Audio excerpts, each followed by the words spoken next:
Pendidikan saat ini terus berkembang seiring dengan kemajuan teknologi dan keterbukaan informasi. Hal ini tentu membawa banyak perubahan dalam cara kita belajar. Halo semuanya, perkenalkan saya Cecilia Velma Octaviani Labi. Jadi pada video hari ini saya akan membahas tentang beberapa materi. Yang pertama, pendidikan di era globalisasi. Yang kedua, manfaat TIK dalam pendidikan. Dan yang ketiga, perkembangan proses pendidikan. Tahukah kalian kalau dunia pendidikan sekarang semakin terbuka? Kita dapat mengakses materi pembelajaran melalui internet, platform digital, bahkan hanya dengan menggunakan smartphone di tangan kita. Pendidikan di era globalisasi adalah pendidikan yang mengikuti perkembangan dunia yang semakin maju dan saling terhubung. Sekarang, batas antar negara sudah tidak terlalu terasa, termasuk dalam hal belajar.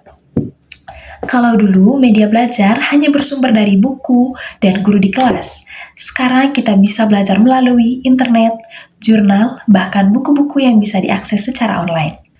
Kemudian, pendidikan di era globalisasi memiliki ciri-ciri seperti yang pertama, tidak terbatas tempat dan waktu, jadi bisa belajar di rumah maupun di mana saja. Kemudian yang kedua, menggunakan teknologi seperti handphone, laptop, dan juga internet sebagai alat utama. Yang ketiga, wawasan global, bahwa belajar tidak hanya tentang di Indonesia saja, tetapi juga kita dapat mengeksplor dunia luar melalui internet. Hal ini juga memiliki tujuan agar membentuk siswa yang cerdas, kreatif, dan mampu bersaing. Kemudian mampu beradaptasi dengan perubahan zaman, serta punya kemampuan berpikir kritis dan juga terbuka. Di balik itu juga, pendidikan di era globalisasi memiliki tantangan yang sering muncul, seperti tidak semua orang mempunyai akses internet. Nah, kemudian para pelajar juga seringkali tidak efektif dalam memaknai pembelajaran atau mengerjakan tugas karena kebanyakan berbasis instan atau menggunakan AI. Kemudian contoh nyata yaitu untuk memperoleh sumber-sumber pendukung ketika mengerjakan tugas, yaitu dengan menggunakan e-book, online, maupun jurnal. Kemudian memaparkan materi menggunakan proyektor, serta belajar melalui YouTube atau platform online lainnya. Materi yang kedua yaitu manfaat TIK dalam pendidikan. TIK atau Teknologi Informasi dan Komunikasi adalah semua teknologi yang membantu kita untuk mendapatkan dan menyebarkan informasi seperti internet, komputer, maupun handphone. Lalu, kenapa TIK penting dalam belajar? Ya, karena TIK membuat proses belajar menjadi lebih mudah, cepat, dan juga menarik. Manfaatnya, yang pertama kita dapat mengakses informasi yang sangat mudah dengan memperolehnya di Google maupun sumber-sumber lain. Kemudian yang kedua, kita bisa membaca artikel dan juga jurnal. Yang ketiga, pembelajaran jadi lebih menarik. Tidak hanya teks, tetapi ada video, animasi, dan juga gambar. Nah, hal itu juga dapat membantu memahami materi yang sulit. Berikutnya juga dapat melatih keterampilan digital. Siswa maupun mahasiswa jadi terbiasa menggunakan teknologi dan ini sangat penting untuk masa depan dan juga dunia kerja. Contoh penggunaannya yaitu seperti Zoom atau Google Meet untuk kelas online, dan yang terakhir Canva atau PowerPoint untuk presentasi. Materi yang terakhir yaitu perkembangan proses pembelajaran. Perkembangan proses pembelajaran dari dulu hingga sekarang mengalami perubahan yang cukup signifikan. Pada zaman tradisional, pembelajaran lebih berpusat pada guru, yang dimana siswa hanya mendengar, mencatat, dan menghafal sehingga cenderung pasif. Kemudian, seiring perkembangan zaman, pembelajaran berubah menjadi lebih modern.